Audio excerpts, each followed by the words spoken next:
Sometimes we have to ask ourselves, what's using my life? Heard a guy give a lecture one time that says, we are today what we were when.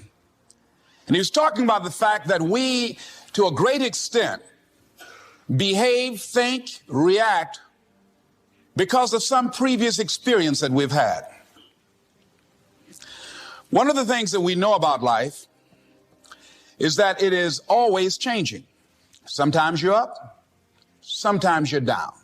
Sometimes things go real well, and sometimes they don't. Sometimes you're happy, and sometimes you're sad. Now that's that thing called life. And when we begin to understand and know that, accepting that reality that we will never ever have things just on an even keel all the time, that you're going to have some ups and you're going to have some downs. But during those down moments, that's where the growth takes place. That's where the work is. See, anybody can feel good when they have their health, their bills are paid, they have happy relationships, business is successful.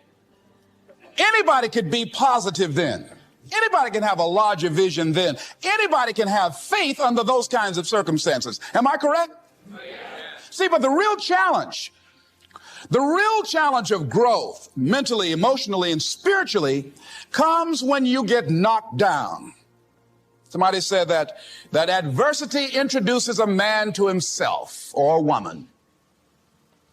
How you handle it, that's where the growth takes place. When I was facing some challenges, I had a guy say something to me, and I suggest this is one of the first things that you want to do when you're facing a challenge. You want to get unstuck. Evaluate where you are. Look at it. Assess yourself. Assess yourself and assess the situation. What brought you there? What role did you play? Earl Nightingale had a saying I like. He said, all of us are self-made, but only the successful will admit it. What has brought you to this point? What did you learn from it? Are you learning anything? Or are you doing it over and over and over again? Somebody said that insanity is doing the same thing in the same way, expecting a different outcome. Are you going through it or are you growing through it? Are you bigger and better because of it? Because it's not going to leave you until you grow through it. I was going through a major challenge in my life that was wearing me out, that was using me.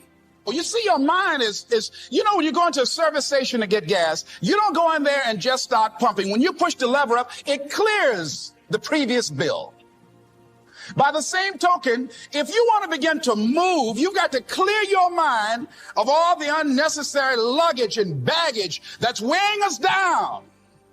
I couldn't move. I couldn't think about what am I going to do to get out of this situation because I was so concerned about what happened and what he did to me and how bad it was. I was so stuck in that I couldn't even focus on what I should have done. Feeling sorry for myself and angry, and none of that was taking me anywhere. So pretty soon I learned through effort, made a conscious, deliberate, determined effort. I had to let it go. I had to forgive it. Let it go and begin to focus on developing myself. And I say to you, you're going to have people to do things to you. Things are going to happen to you. And the most important thing to do is to harness your will and let it go and move so you can grow, so you can get on with your life. It doesn't matter about what happens to you. What matters is, what are you going to do about it? All of us have experienced some tragedy, and if we haven't, we will. And you can either let it destroy your life or you can build upon it. You can permit it to let it hold you down, or you can decide, I'm not going to let that happen to me. I'm bigger than this.